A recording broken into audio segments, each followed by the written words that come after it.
ఇటీవల NABL మీరు చూశారు. ఏదైతే గీ సరఫరా చేశారో ఎప్పుడు కూడా లడ్డు తయారు చేయాలంటే ఆవు నెయ్యి అనేది చాలా ముఖ్యం.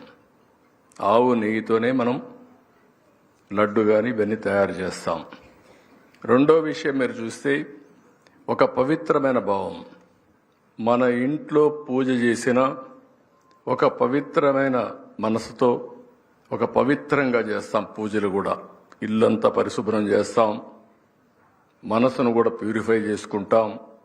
ఏ పని చేసినా ఒక పరిశుద్ధంగా చేసి దేవునికి నైవేద్యం పెట్టిన తర్వాతనే మనం ఇంకొక పని చేసే అవకాశం ఉంటుంది.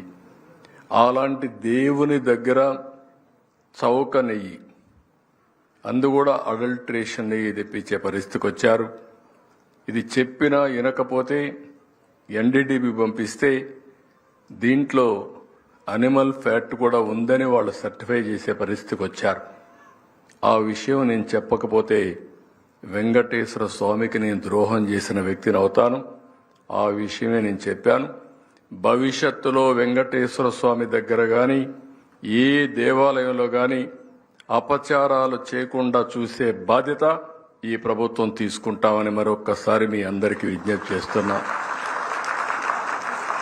ప్యూరిటీ అనేది, పవిత్రత అనేది మనం కాపాడుకుంటే ఆ పవిత్రతే మనల్ని కాపాడుతుంది. దాంట్లో ఏమాత్రం అనుమానించే పరిస్థితి ఉండకూడదు. వెంకటేశ్వర స్వామి ఈ రాష్ట్రంలో ఉండడం మనందరి అదృష్టం.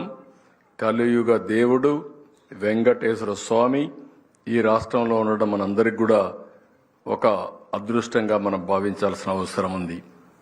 ప్రపంచంలో భారతీయులు ఎక్కడున్నా, హిందువులు ఎక్కడున్నా జీవితంలో ఒక్కసారైనా వచ్చి వెంకటేశ్వర స్వామి దర్శనం చేసుకుని వాళ్ళ యొక్క మొక్కులు తీర్చుకోవాలని కోరుకుంటారు.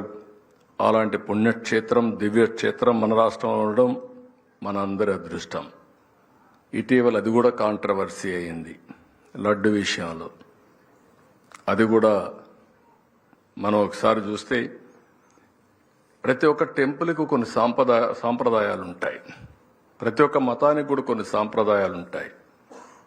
మత సామరస్యాన్ని కాపాడడం ఎంత ముఖ్యమో ప్రతి ఒక్క దేవాలయాల్లో కానీ, చర్చిల్లో కానీ, మసీదుల్లో కానీ ఉండే సాంప్రదాయాన్ని గౌరవించడం కూడా అంతే ముఖ్యం.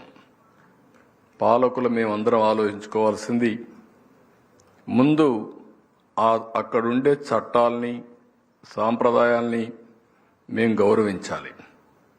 అలాంటిది అక్కడ వేరే మతం వాళ్ళు ఎవరన్నా వస్తే డిక్లరేషన్ ఇవ్వాలి. వెంకటేశ్వర స్వామి పైన నమ్మకం ఉందని డిక్లరేషన్ ఇస్తే వాళ్ళు దర్శనం చేసుకోవచ్చు. అది ఆనవాయితీ. అది ఇవ్వకుండా పోవడం కూడా తప్పు, చట్ట ఉల్లంఘన. నేను ఆ విషయమే చెప్పాను.